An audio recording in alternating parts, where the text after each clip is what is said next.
సూర్యాపేట జిల్లా హుజూర్ నగర్ పట్టణంలోని CPI party కార్యాలయంలో ఆ పార్టీ నాయకులతోటి ఎంపీ ఉత్తమ్ కుమార్ రెడ్డి మీడియా సమావేశం నిర్వహించారు. ఈ సందర్భంగా ఆయన మాట్లాడుతూ సిపిఐ పార్టీకి గొప్ప రాజకీయ చరిత్ర ఉందని, స్వాతంత్ర్యం తర్వాత సిపిఐ పార్టీ రాజకీయాలలో కీలక పాత్ర పోషించిందని అన్నారు. ఇప్పుడున్న సమకాలీన పరిస్థితులలో కూడా కార్మికులకు, కూలీలకు, వ్యవసాయదారులకు సిపిఐ పార్టీ అండగా నిలబడుతుందని ఆయన కొనియాడారు.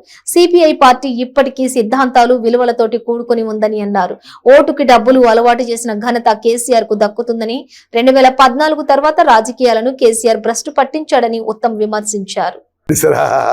అయిపోయింది ఆడ 150 ఎకరాలు అది ఇంకోసారి చింతిరాలు రేపాలకి పోయినా ఎందుకంటే గవర్నమెంట్ ల్యాండ్ అయిపోయింది. ఆ ల్యాండ్ డాక్యుమెంట్స్ అయిపోతున్నాయి, ల్యాండ్లు అయిపోతున్నాయి. కమ్యూనిస్ట్ మిత్రులారా, మీరు కోరినట్టు దళితులకి, గిరిజనులకి 3 ఎకరాలు ఇవ్వలేదు, కానీ సునాయాసంగా 3 ఏళ్లలో 300 ఎకరాలు సంపాదించాడు ఎమ్మెల్యే. ఇప్పుడు మన అభ్యర్థి ఇప్పుడు మరి అది దయచేసి మనం ప్రజల్లోకి తీసుకుపోవాలని చెప్పి నేను మరి కోరుకుంటున్నా. ప్రజా తీర్పే అన్నిటికైనా ముఖ్యమైనది. ఇటు చెప్తుంటే చాలా ఇష్యూస్, సంఘటన ఉన్నది. ఇంకో విషయం,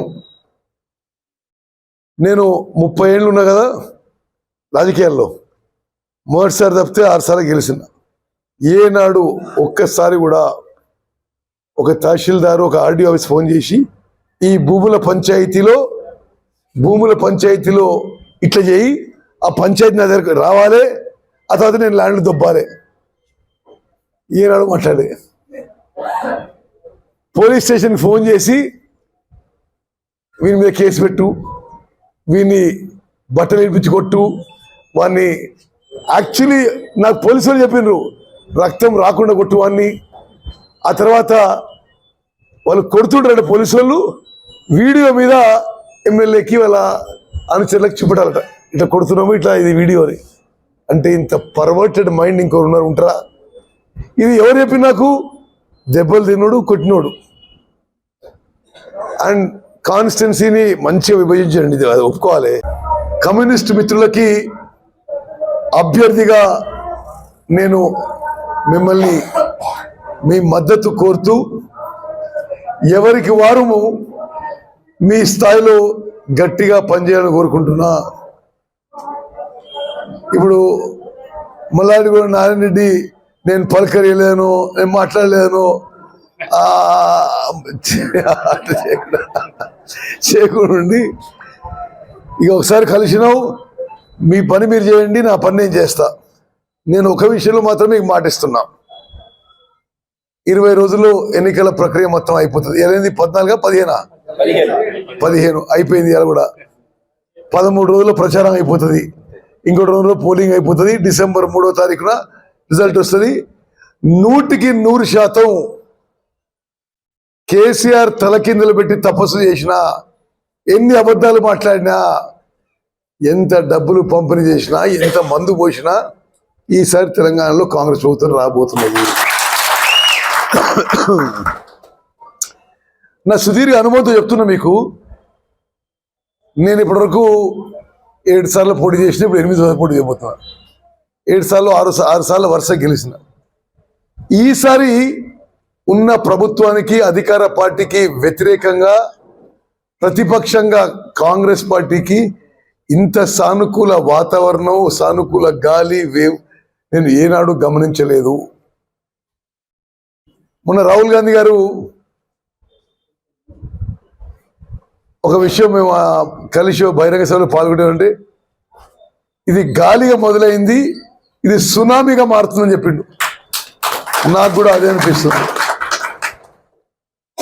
హుజూర్ నగర్, కోదాడ్ నియోజకవర్గాలు మనం 50,000 మెజారిటీతో గెలవబోతున్నాము. నేను 6 నెలల కింద చెప్పిన, ఆనాడు చాలా మంది నమ్మలేదు, బట్ ఇప్పుడు చాలా మంది నమ్ముతున్నారు.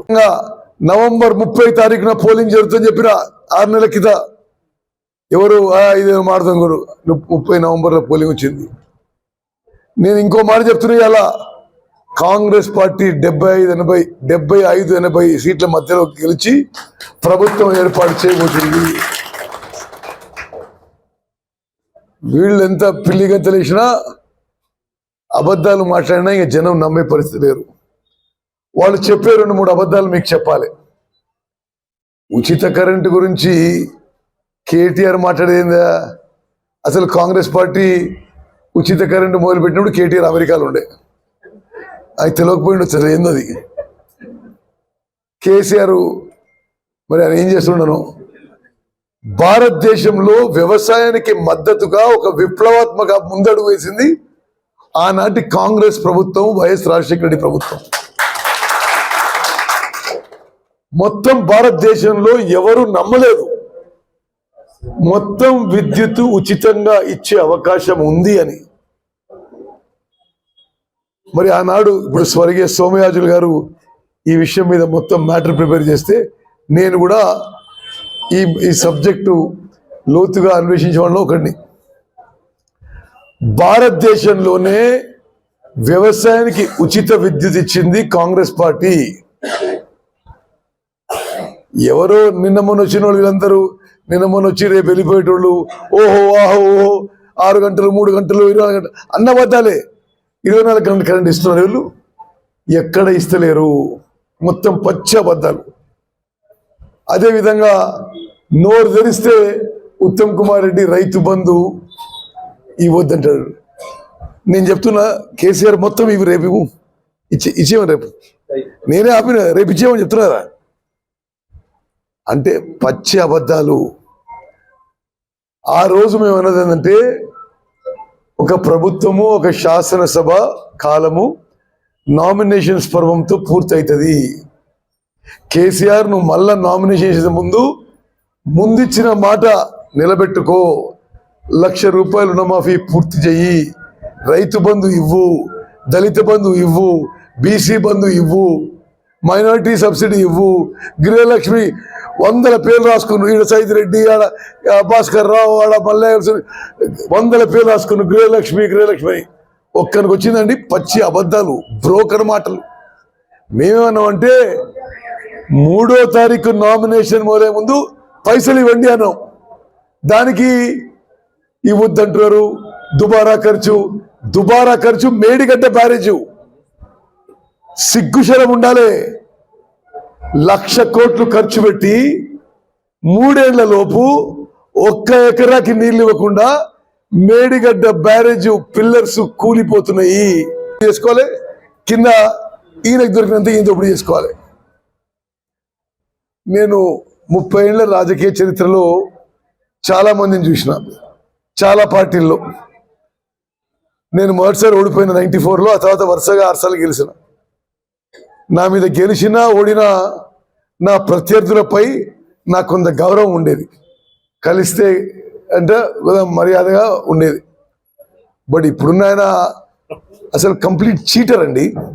నేను నాకు రెండో పదం వస్తలేదు, అబద్ధాలు, చీటర్. అంటే ఇందులో ఉంది అందులో లేదు అన్నిట్లా. అంటే మీకు ఇంట్రెస్ట్ ఉంది కాబట్టి చెప్తున్నా. వైన్ షాప్ ఓనర్ల దగ్గరికి వచ్చిందండి.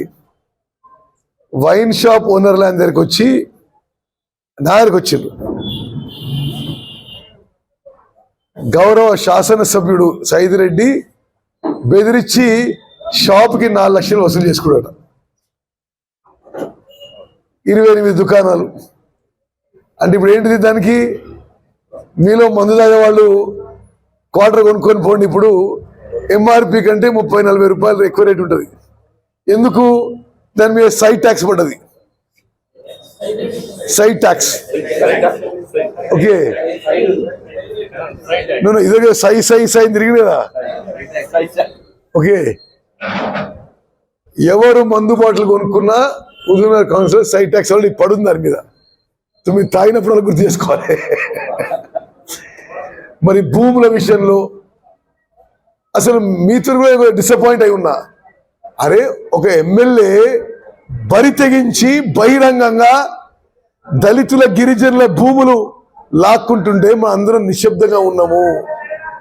ఇంతకంటే ఇక మనం రాజకీయంగా ఎందుకు కొనసాగాలి? అసలు మీకు ఫిగర్స్ చెప్తా. గుర్రంపోడ్లో ఒక పవర్ ప్రాజెక్ట్కి సైదిరెడ్డి కెనడాలో ఉండగా నేను ఒక పవర్ కంపెనీకి ఆ గిరిజనులతో మాట్లాడి 150 ఎకరాలు ఇప్పించిన.